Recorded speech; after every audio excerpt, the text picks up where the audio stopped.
1 यानी electric charges and field से NCERT exercise का क्वेश्चन नंबर 1.12 एंड 1.13। तो स्टार्ट करते हैं क्वेश्चन नंबर 1.12 से। क्वेश्चन 1.12 के यहाँ पर दो पार्ट है। तो सबसे पहले अपन फर्स्ट पार्ट सॉल्व करेंगे। यहाँ पर क्या बोल रहे हैं, to insulated charged copper spheres A and B have their centers separated by a distance of 50 centimeter. What is the mutual force of electrostatic repulsion if the charge on each is 6.5 into 10 to the power minus 7 coulomb? The radii of A and B are negligible compared to the distance of the separation. तो यहाँ पर 1.12 में हमको क्या बोला है, दो हमारे पास क्या है, स्फीयर्स हैं। एक स्फीयर हमारा A है एंड दूसरा स्फीयर हमारा B है and it is separated at a distance of 50 centimetre, right. और यहाँ पर क्या बोला है, यहाँ पर चार्ज कॉपर स्फीयर्स है और साथ ही साथ यहाँ पर क्या बोला है, what is the mutual force of electrostatic repulsion if the charge on each is 6.5 into 10 to the power minus 7 coulomb. यानी कि यहाँ पर हमको दोनों का ही जो है वो चार्ज गिवन है and that charge Q is equal to, इसको सपोज करते हैं small q is equal to, charge हमारा कितना दिया हुआ है 6.5 into 10 to the power minus 7 coulomb. और इन दोनों स्फीयर्स A और B का जो रेडियाई है वो कैसा है, नेग्लिजिबल। क्या बोल रहे थे, radii of A and B are negligible as compared to the distance of separation. यानी इनके डिस्टेंस ऑफ सेपरेशन से इनकी जो रेडियाई है वो कैसी है, बहुत ही ज्यादा छोटी है। यानी कि ये दोनों चार्जेस बिहेव कर रहे होंगे एज अ पॉइंट चार्ज। और अगर ये दोनों as a point charge behave कर रहे हैं तो यानी कि हम यहाँ पर म्यूचुअल फोर्स ऑफ रिपल्शन निकालना है। तो म्यूचुअल फोर्स ऑफ रिपल्शन निकालने के लिए इन दोनों के बीच जो फोर्स ऑफ रिपल्शन होगा वो निकालने के लिए हम क्या यूज कर सकते हैं, कूलम्स लॉ। कूलम्स लॉ क्योंकि हमारा वैलिड होता है सिर्फ और सिर्फ किसके लिए, पॉइंट चार्जेस के लिए। तो हमारे ये दोनों ही स्फीयर्स जो है ये बिहेव कर रहे हैं एज अ पॉइंट चार्ज, तभी हम यहाँ पर कूलम्स लॉ अप्लाई करके इनके बीच का जो फोर्स ऑफ रिपल्शन हमसे पूछा है वो यहाँ पर हम निकाल सकते हैं, राइट। सो फॉर्मूला हमारा क्या होता है, force is equals to K Q1 Q2 upon distance between the charges का स्क्वायर, राइट, R का स्क्वायर। K यहाँ पर इलेक्ट्रोस्टैटिक फोर्स कांस्टेंट जो कि हमारा क्या होता है 9। अगर एयर की बात की है यहाँ पर, वैसे तो कोई मीडियम नहीं बोला है, राइट, तो हम यहाँ पर सपोज कर लेंगे क्या है, इन दोनों के बीच में एयर। तो ये हो गया 9 into 10 to the power 9 into में फर्स्ट चार्ज यहाँ पर क्या है 6.5 into 10 to the power minus 7 and second charge भी यहाँ पर क्या है 6.5। तो यानी कि इसका हम क्या कर सकते हैं, स्क्वायर, राइट। अपॉन में क्या चल रहा है, डिस्टेंस का स्क्वायर। तो यार देखो डिस्टेंस हमारा कैसा है, सेंटीमीटर में, तो इसको हमें क्या करना होगा, मीटर में चेंज करना होगा। मीटर में चेंज करने के लिए हम क्या करेंगे, 10 की पावर -2 से हमने क्या कर दिया, मल्टीप्लाई, यानी कि डिवाइड कर दिया है 100 से, ठीक है। तो ये हो गया, इसका भी क्या करना है हमको, स्क्वायर। तो ये हो गया इसका भी स्क्वायर।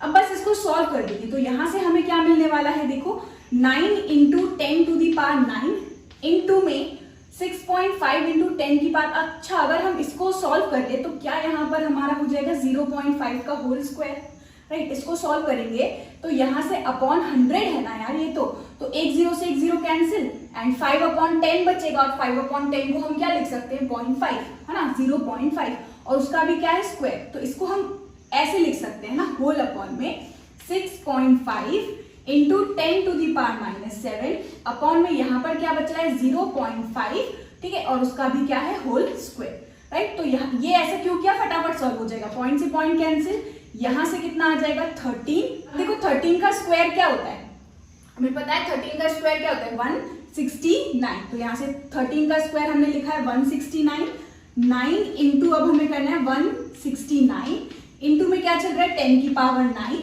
एंड 10 की पावर -7 into 2 यानी कि कितना हो जाएगा 10 की पावर -14। बस इसको अब हम सॉल्व कर लेते हैं। तो यहाँ से हमें मिलेगा 1.52 इंटू 10 to the power -2 और क्योंकि फोर्स है यानी कि इसकी यूनिट क्या हो जाएगी, न्यूटन, राइट। तो हमारा करेक्ट आंसर क्या है, 1.5 इंटू 10 की पावर -2 न्यूटन। दोनों ही स्फीयर कैसे थे, पॉजिटिवली चार्ज थे, यानी उनके बीच में एक फोर्स ऑफ रिपल्शन था एंड वो फोर्स ऑफ रिपल्शन हमने कैसे निकाला, यूजिंग कूलम्स लॉ। और हमारा रिजल्ट क्या है 1.52 इंटू 10 to the power -2। अब देखते हैं इसका बी पार्ट।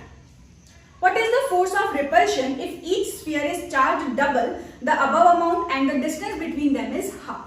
वो बोल रहे हैं अब हमने क्या किया है, इन दोनों ही चार्जेस को क्या कर दिया, डबल, राइट। चार्जेस क्या थे, Q थे, तो फर्स्ट वाला चार्ज क्या, फर्स्ट वाला चार्ज क्या हो जाएगा 2Q, सेकंड वाला चार्ज क्या हो जाएगा 2Q, यानी कि इस बार हमें जो फोर्स निकालना है वो फोर्स हमारा क्या हो जाएगा K, यहाँ पर Q और Q स्क्वायर की जगह पर हम क्या लिख सकते हैं, देखो Q और Q यहाँ पर हमने क्या किया था, Q का स्क्वायर किया था, लेकिन यहाँ पर अब क्या होगा, चार्जेस को डबल कर दिया, यानी कि ये हो जाएगा 2Q का होल स्क्वायर, राइट। अपॉन में डिस्टेंस को वो बोल रहे हैं हाफ कर दिया, यानी कि हम करेंगे R/2 का होल स्क्वायर।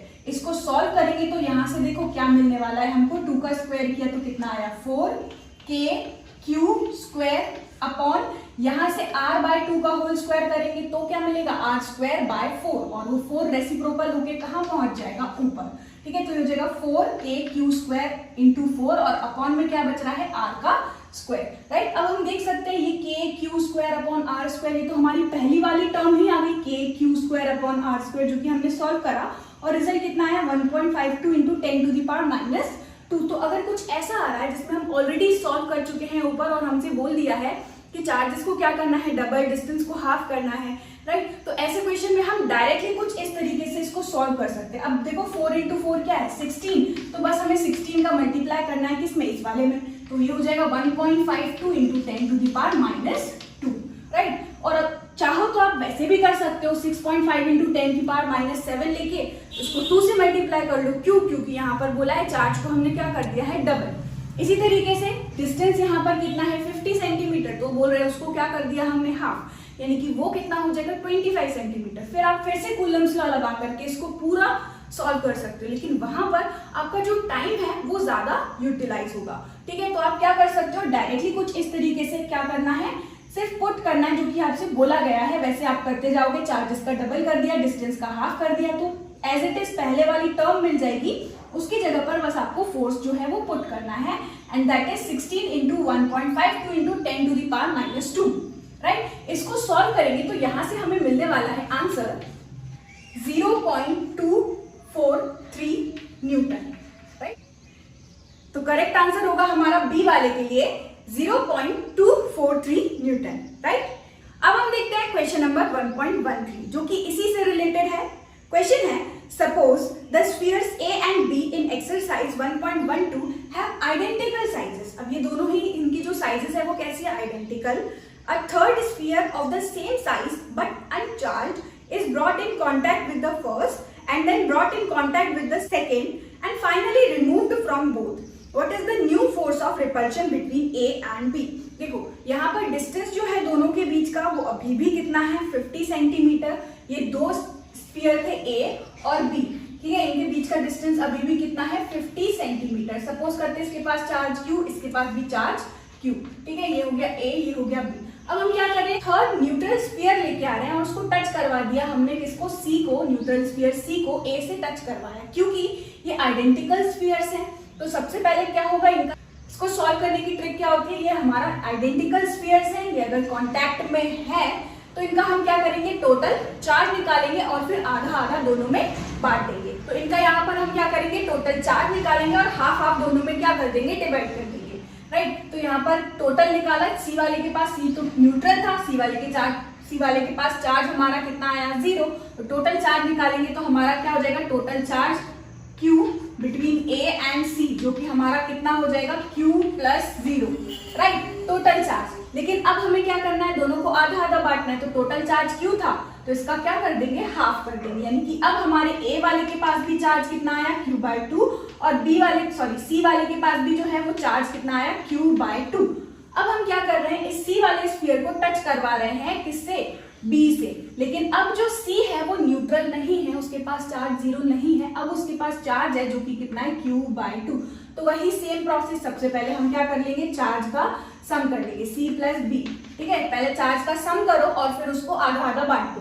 तो चार्ज क्या है Q, C के पास चार्ज क्या है Q/2, इसको सॉल्व करेंगे तो हमें यहां से मिलेगा 3Q/2, राइट। अब इसका भी हमें क्या करना है, आधा करना है, यानी कि ये हो जाएगा 3Q/2 का हाफ, तो ये हमें मिलेगा 3Q/2 इंटू 2 4। तो जो टोटल चार्ज मिला हमारे B और C के पास वो कितना है 3Q/4, यानी B के पास भी चार्ज कितना आया 3Q/4 और C के पास भी चार्ज कितना आया 3Q/4, राइट। अब देखते हैं आगे क्या बोल रहे हैं। What is the new force of repulsion between A and B. अब हमें ए और बी के बीच नया फोर्स ऑफ रिपल्शन बताना है, तो हम यार यहाँ पर फिर से कूलम्स लॉ अप्लाई करेंगे। फॉर्मूला है फोर्स इज इक्वल टू के Q1 Q2 upon distance r²। तो k हमारा कितना दिया हुआ है 9 into 10 to the power 9 into में चार्ज हमारा फर्स्ट a के पास चार्ज कितना आया था फाइनली Q/2, तो हम लिखेंगे इसको Q/2, ठीक है। और जो b वाला है उसके पास चार्ज कितना है 3Q/4, राइट।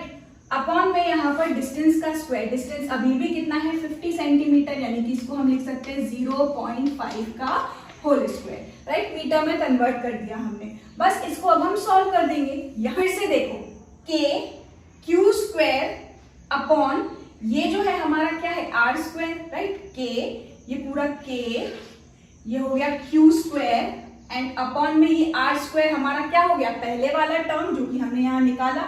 लेकिन हम इस वाले में ऐसा नहीं कर सकते हैं, क्यों? क्योंकि ये पूरा अलग ही इक्वेशन है, राइट। ये पूरा अलग ही इक्वेशन है, तो आपको यहाँ पर पूरा कंप्लीटली सॉल्व करना पड़ेगा। अगर ये पार्ट में आता है, फर्स्ट पार्ट ये, सेकंड पार्ट ये, थर्ड पार्ट अगर ये दे देते हैं आपको, तो यार उसमें आप ऐसा जरूर कर सकते हो, उसको k ले लिया, ये Q² अपॉन r और डायरेक्टली आप ये वैल्यू पुट कर दो 1.52 इंटू 10 टू दी पावर -2, और सिर्फ यहाँ पर क्या करना है 3/4 इंटू 2 8, 3/8 से सिर्फ मल्टीप्लाई करना होगा आपको इसमें, ठीक है। लेकिन क्योंकि ये पूरा अलग ही क्वेश्चन है तो हम इसको पूरा ही यहाँ पर कंप्लीटली सॉल्व करेंगे। तो चार्ज कितना दिया हुआ था हमारा 6.5 इंटू 10 की पावर -7, तो वो भी हम यहाँ पर पुट कर देंगे, ठीक है। और फाइनली जब हम इसको सॉल्व करेंगे तो यहाँ से हमारा रिजल्ट आएगा 5.703 into 10 to the power -3 and force है यानी कि न्यूटन, राइट। सो हमारा फाइनल आंसर जो होगा फोर्स उन दोनों के बीच अब कितना हो जाएगा, जब हमने C एक अनचार्ज स्फीयर को पहले A से टच करवाया और फिर B से टच करवाया, तो हमारा जो फाइनल रिजल्ट है it is 5.70 into 10 to the power -3 newton, ठीक है। इसको आप सॉल्व कर लेना। तो यहीं पर खत्म होता है हमारा question number 1.12 and 1.13। Thank you so much for watching this video.